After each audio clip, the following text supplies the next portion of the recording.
Today, I'm going to show you how to create a wavy text effect in Gimp, step by step, using a simple built-in filter. This is a great effect for posters, thumbnails, social media graphics, and any design where you want your text to stand out with a fun, dynamic look.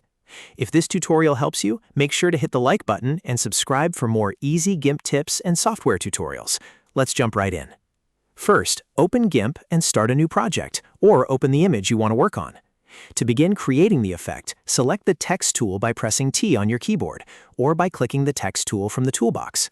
Then click on your canvas and type the word or phrase you want to turn into wavy text. You can choose your font, size, and color just like normal. For best results, use a bold font because the wave effect will look clearer and more noticeable. Once your text is in place, the next step is to discard the editable text information and convert it into a regular pixel layer. This is important because filters like Ripple need to work on a standard layer, not live editable text. To do that, go to your Layers dialog, right-click the text layer, and choose Layer to Image Size. This step converts the text box into a normal layer that can be distorted properly.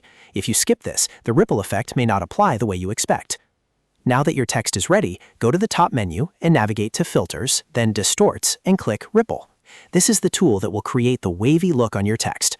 A new settings window will appear with several sliders and options, and this is where the effect really comes to life. Start by adjusting the Amplitude slider. Amplitude controls the height of the waves, so a higher value creates steeper, more dramatic waves, while a lower value gives you a softer, subtler ripple. If you want the text to look bold and energetic, raise the amplitude a bit. If you want something cleaner and more elegant, keep it lower. Next, move to the period setting.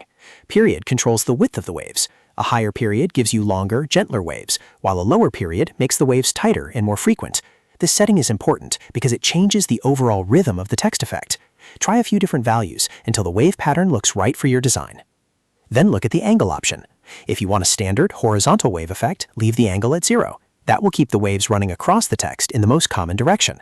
But if you want to get creative, you can adjust the angle to create vertical or diagonal wave styles. This is a nice way to make the text look more unique and customized. Take a moment to preview the results before clicking OK. If the waves look too strong, lower the amplitude. If they seem too crowded, increase the period. The key is to balance both settings so the text stays readable while still looking stylized. That's what makes this effect work well in real projects. Once you're happy with the preview, click OK, and Gimp will apply the ripple effect to your text. And just like that, you've created a wavy text effect in Gimp using a simple and powerful distortion filter. You can now move the layer, add shadows, combine it with backgrounds, or use it in thumbnails and graphic designs.